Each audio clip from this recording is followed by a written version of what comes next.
27페이지인데 우리가 이제 종교 개혁의 그 가장 절정은 아마 칼빈이라고 할 수 있어요. 그러니까 칼빈이 사실은 1517년에 시작했던 종교 개혁의 어떤 불씨를 가장 활활 타오르게 하였다라고 이제 볼 수가 있습니다. 그리고 그 종교개혁의 열매는 지금까지 이어지고 있다. 다시 말하면 스위스의 생피에르 교회가 지금까지 예배하고 있는 모습에서도 우리가 알 수 있고, 그리고 그 영향을 받아서 개혁교회가 된 우리 빛과 소금교회가 2023년에 지금 이 자리에서 예배하고 있다라는 사실이 또 증거입니다. 그러니까 이 개혁의 불꽃이 장작불이 되었고 정말 활화산처럼 번져서 드디어 이제 칼빈으로 하여금 전 세계에 개혁교회가 믿는 바가 무엇인지를 명확하게 보여주게 됩니다. 그는 이제 기독교 강요를 초판부터 또 2판, 최종판에 이르기까지 성경이 말하는 바가 무엇인지를 체계적으로 이렇게 정리해 가는 모습을 보게 됩니다. 칼빈이 오래 살지 못했단 말이에요. 70, 80, 90에 살지 않았음에도 불구하고 50대에 죽었는데, 그럼에도 불구하고 정말 어마어마한 이 작품을 남겼습니다. 성경 주석도 거의 다 요한계시록을 빼고 다 했습니다. 그래서 제가 요한계시록 강의했다니까 칼빈보다 낫네 막 이렇게 놀리기도 하는데, 사실은 어마어마한 거죠. 또 설교집은 또 엄청나게 또 많이 내었고요. 그러니까 각종 책을 비롯하고 본다면 그 짧은 시간에 어마어마한 작업을 한 분입니다. 그래서 저는 칼빈 참 위대한 하나님의 선물이다 이렇게 봅니다. 지금까지도 칼빈이 해석하고 그리고 칼빈이 가르쳐준 내용들은요 여전히 아주 힘을 발휘하고 있습니다. 그래서 저 역시도 거의 칼빈의 책들을 늘 참조하고 있다. 그래서 참 감사한 모습을 가지고 있습니다. 뿐만 아니라 루터의 저작도 엄청납니다. 그러니까 루터는 설교집이 진짜 어마어마해요. 근데 이제 우리한테는 이제 아무래도 조금 가까이 하지 않아서 많이 없지만, 정말 루터의 책들도 정말 엄청나게 많은 것을 이제 보게 됩니다. 그러니까 종교개혁자들은 짧은 시간 살면서 노력을 했어요. 그래가지고 많은 작품들을 남겨주게 되었다라고 하는 것입니다. 바스티온 공원에 가면은 그들의 동상들이 다 이렇게 비치되고 있는 걸 보게 됩니다. 참 감사하죠. 여기서 끝까지인데 네 사람이 있고요. 그래서 그런 측면에서 이 칼빈이 가져다 준 영향력이란 참 대단히 크다라고 할 수 있습니다.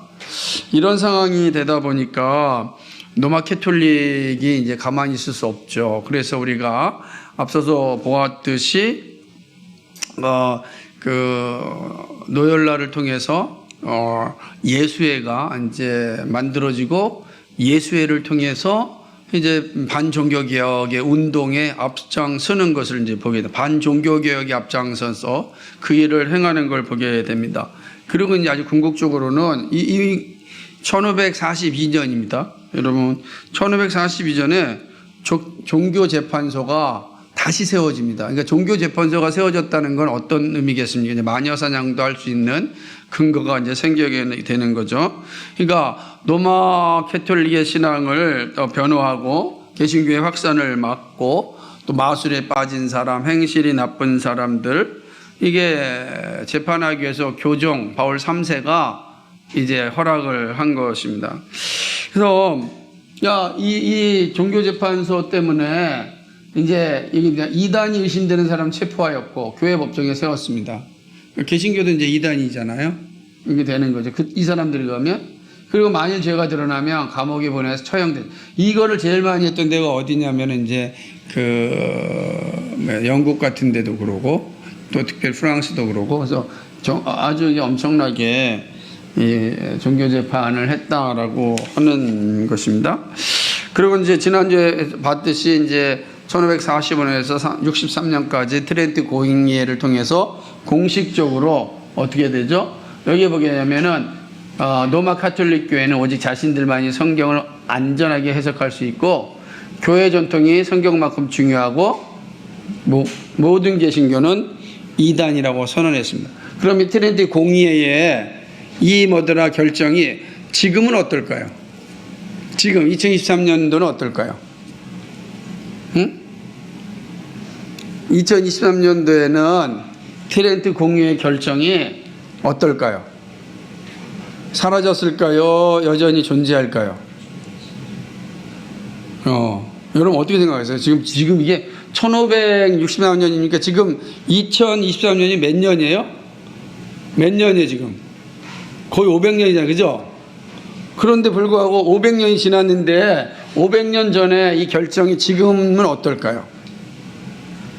지금도 유효하단 말이에요. 그러니까 로마 캐톨릭은 지금도 우리를 어떻게 보고 있습니까? 이단이다. 그래서 왜냐하면 트렌트 공의회 결정을 뒤엎은 회의가 없어요. 그러니까 이게 참 역사라는 게 무섭고 법의 결정이라는 게 참 무섭다라고 하는 것입니다. 이게 1545년에 생긴 건데요. 그러다 보니까 1545년에 트렌트 공의회가 돼서 모든 개신교를 이단이라 선언했으니 그러면 이제 어떻게 되겠습니까? 로마 캐톨릭을 저항하는 세력들은 어떻게 하겠어요? 로마 캐톨릭을 저항하는 세력들을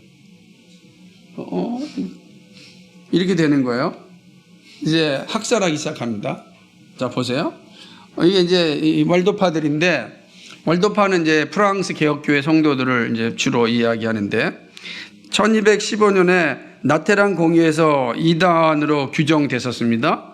그리고 이제 이탈리아 피에몬트 지역으로 피신하였습니다. 그런데 1545년 4월 18일 날 프랑스 메랭돌 마을, 이게 메랭돌 마을이 정말로 이제 슬픈 마을인데 왕의 군사들에 의하여서 마을 전체가 불타 없어집니다.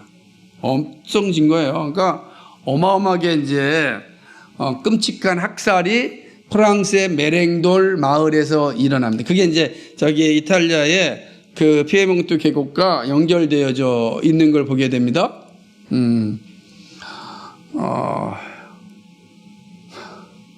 자꾸만 누가 나한테 인사를 해서 인사 그만하라고 보고, 그죠? 인사 그만하고 힘들면 좀 일어서서 하시면 됩니다. 자, 이게 중요한 게 뭐냐면 우리가 왈도파가 누구예요? 이 왈도파는 12세기부터 13세기에 시작되어진 개혁교회 운동이란 말이야. 왈도파의 핵심이 뭐냐? 성경으로 돌아가자라는 거. 성경으로 돌아가자. 그러니까 당시에 로마 캐톨릭이 성경을 읽지 못하게 할 때 왈도를 중심으로 해서 성경 읽기 운동을 한 거란 말이에요. 그런 왈도파가 1545년에 학살합니다. 그래서 1978년에 이 왈도파의 후예들은 프랑스, 원래 후예 위그노들이 지금 프랑스 개혁파 성도들을 위그노라 그래요. 그 위그노들이 여기에다가 쓴 거야. 유명한 표현입니다. 용서는 하되 잊지는 말자. 그죠? 용서는 하되 잊지는 말자입니다. 이게 용서는 하되 잊지는 말자라고 하는. 그러니까 우리가 모든 사람 우리를 학살했어요. 우리의 선조들을 학살했다고요. 그렇죠? 그러나 뭐 하자? 그래도 용서하자는 겁니다. 그래도 뭐 하자는 겁니까? 용서는 하되 잊지는 말자. 여러분 이 표현이 참 마음에 참 남습니다. 1545년이 지나고 나서 이제 참 아픈 한 세대가 끝나는데 그게 바로 1546년에 드디어 마틴 루터가 하나님 품에 안기게 됩니다. 그러니까 1517년에 사역을 시작했다고 보면 1546년이 몇 년입니까? 그죠? 얼마 되지 않는 인생이죠. 그죠? 그런데도 불구하고 사실 보게 되면은 한 17년에서부터 27년 정도 한 10년 동안이 가장 이제 불처럼 불타올랐고 그 이후에는 무너져가는 교회를 재건하는 일에 힘을 씁니다. 이게 이제 그 루터의 일생이죠. 그래서 보게 되면 이게 이제 비텐베르크 교회당 설교단 밑에 이렇게 루터의 무덤이 있어요. 이게 무덤이에요. 이게 그냥 모형이 아니라 이게 예배당, 이게 설교단 밑에 바로 늘 루터가 설교했던 그 설교단 밑에 루터의 묘가 있어요. 그리고 이 묘 옆으로는 멜랑이톤의 묘가 있어요. 같이 이제 한 예배당에 두 사람의 묘가 이렇게 있게 되는 것입니다. 그래서 이제 루터의 시대가 지고 멜랑이톤의 시대가 이제 시작이 되는 것을 이제 보게 됩니다.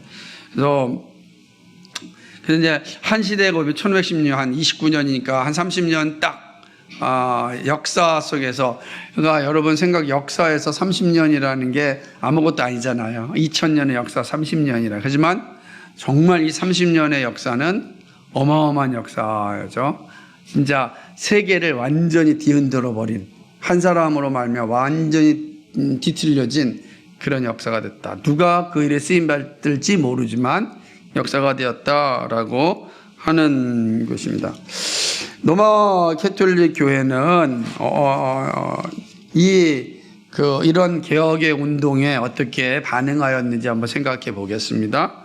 그러니까 이제 루터가 죽고 난 뒤에 로마 캐톨릭 교회는 교회 개혁에 대해서 어떤 결정을 하게 되었는지를 한번 생각해 보겠습니다.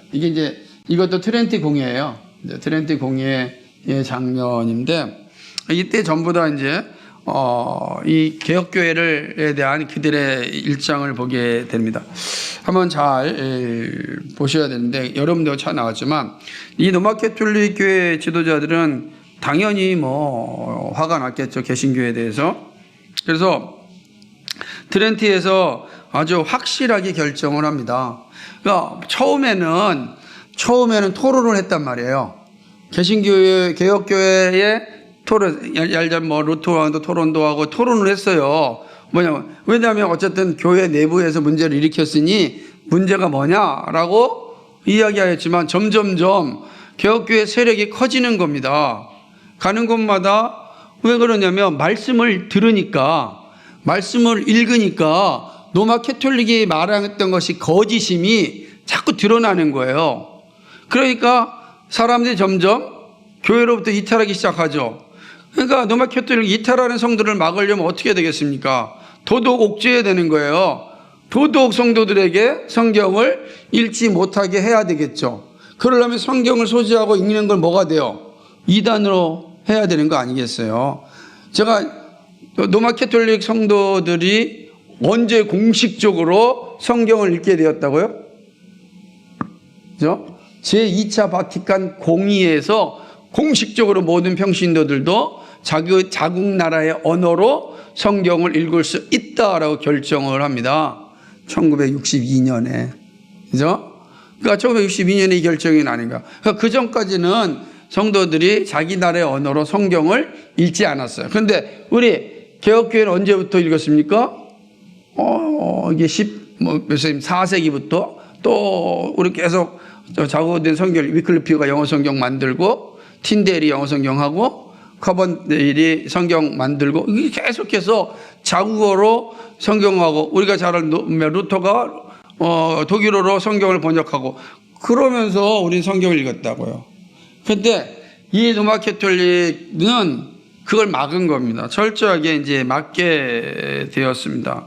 그래서 이제 이 이후로부터는 그러니까 예를 들자면은 우리 개혁교회에서 처음으로 신앙 고백서가 나오게 됐다는 것은 제세례파인에서 나왔다고 그랬잖아요. 슐라이다임 신앙 고백서.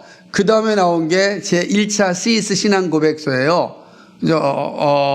하일리 블링거에 의하여서 만들어진 신앙 고백. 이 신앙 고백서가 나오면서 더 이상 이제는 로마 캐톨릭과 우리가 분명하게 갈라지게 되었다 말씀드렸죠. 그러니까 이제 신앙 고백서가 나오면서 무엇이 다른지 무엇이 같은지를 명확하게 알게 되는 겁니다. 그럼 그 다음부터는 어떤 싸움이 일어나겠어요?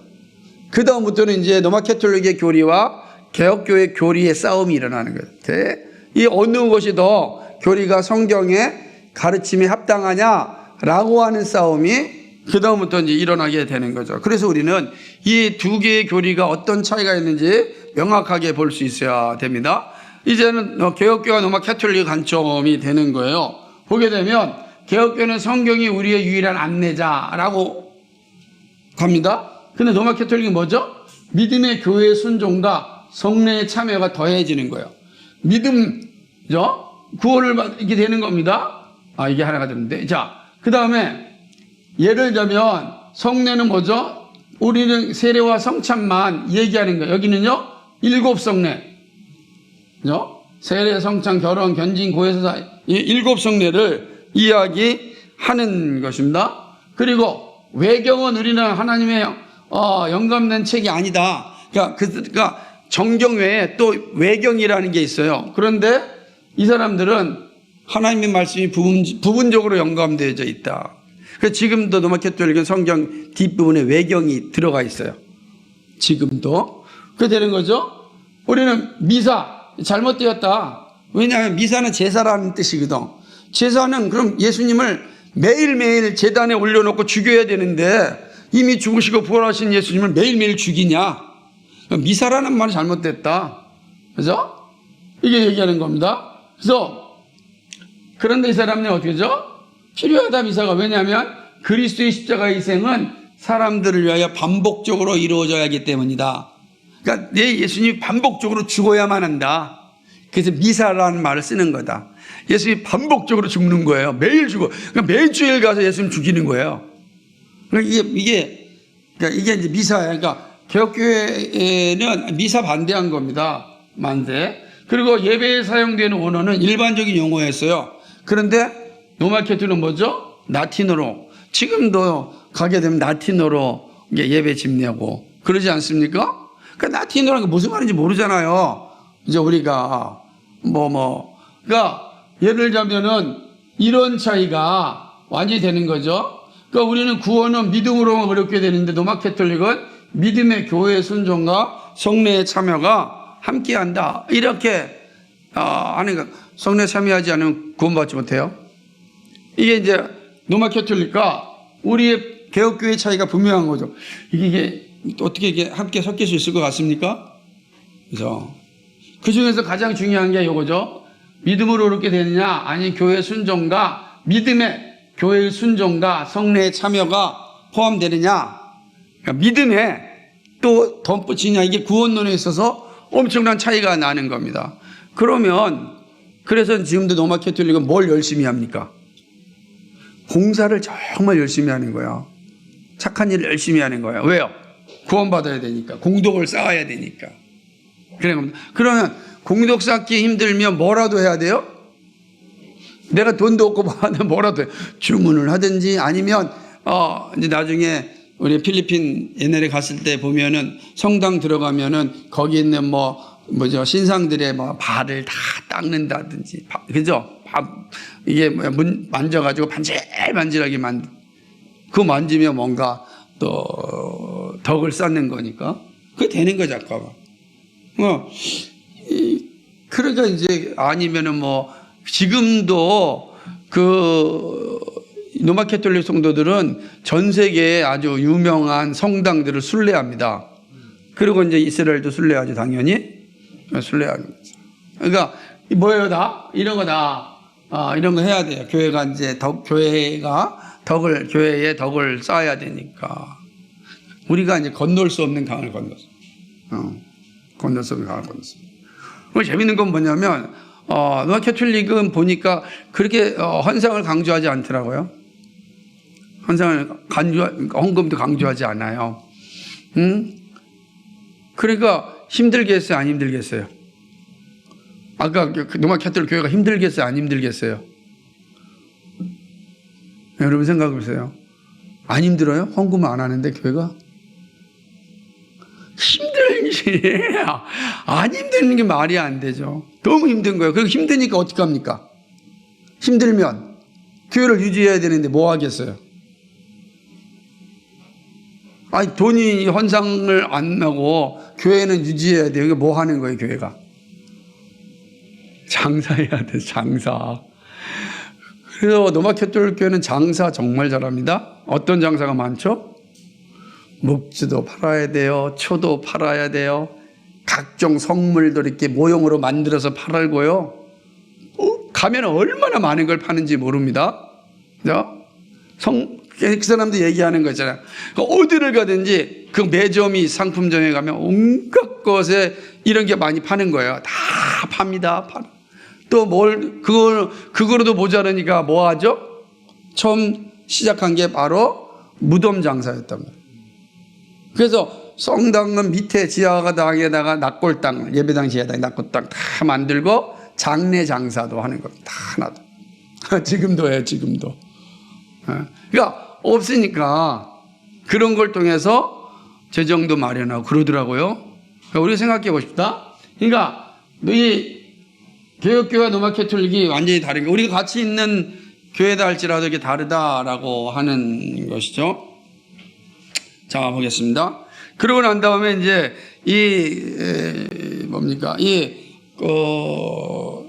노마캐톨릭이 콘스탄츠 이 경교회의 결과를 이제 발표했는데, 이제 뭐 아까도 얘기했지만 이게 여기 보세요. 개혁교회 성도들 체포해 죽이는 일에 그들의 권력을 사용하기 시작한 거예요. 괜찮다. 이단이니까 잡아 죽여도 된다.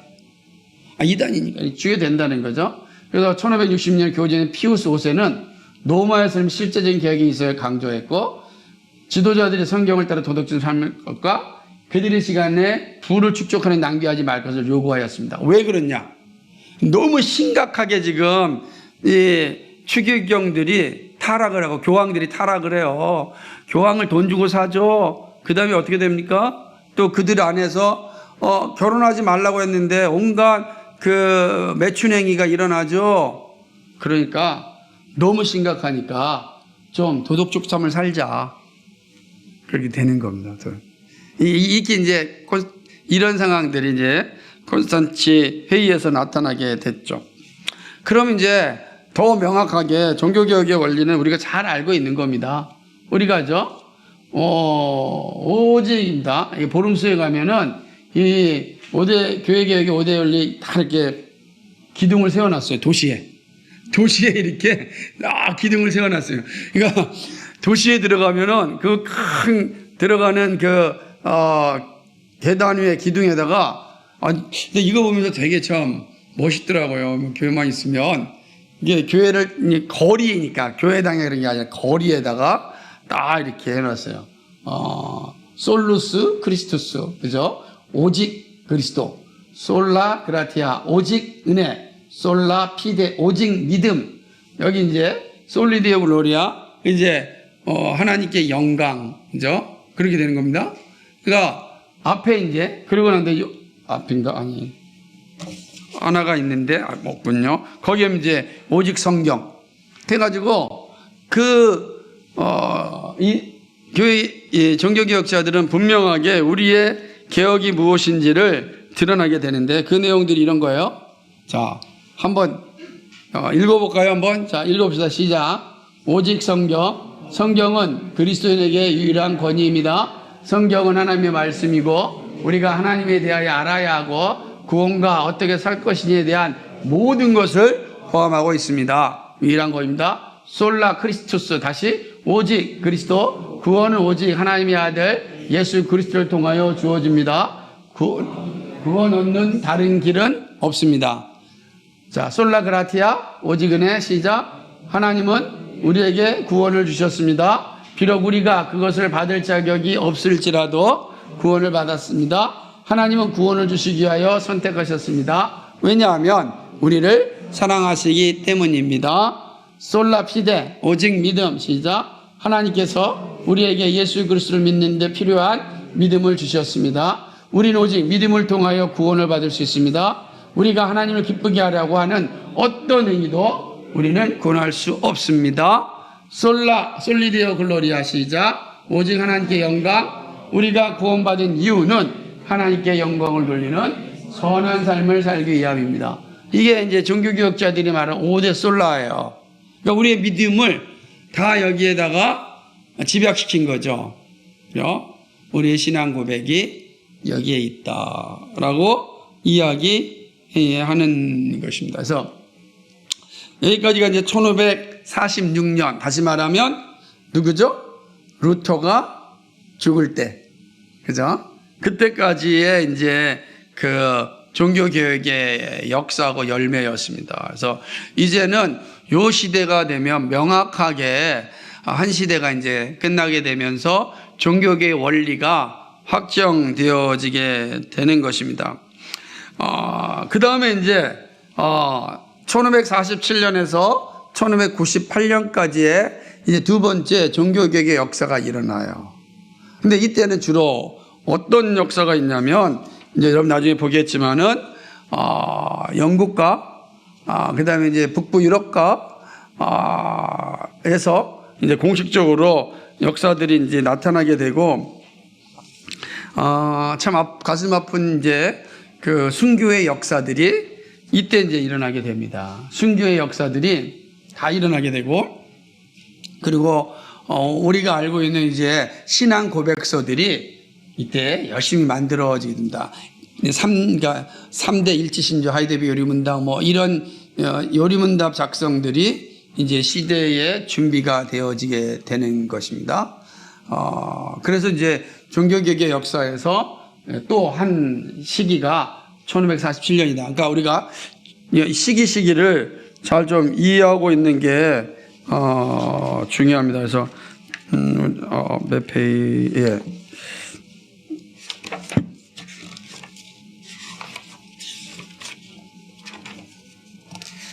제가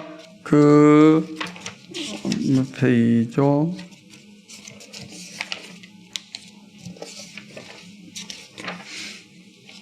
그러니까 1517년에서 아마 이때까지 1547년 30년 동안 진행되어졌던 역사를 먼저 봤고, 이제 그 다음에 역사를 보게 되는데, 우리가 1534년에서 1546년의 교회 개혁, 그래서 17년에서 1534년까지 봤고, 34년에서 46년까지 봤고, 이제 47년에서 1598년까지 역사를 보게 될 것입니다. 그러니까 여러분이 이제 강의안을 보면서 이 종교개혁의 역사가 이렇게 한 해기 한 해기를 거듭하면서 어떻게 변화되어졌는가를 알게 될 것입니다. 오늘은 여기까지 하도록 하겠습니다.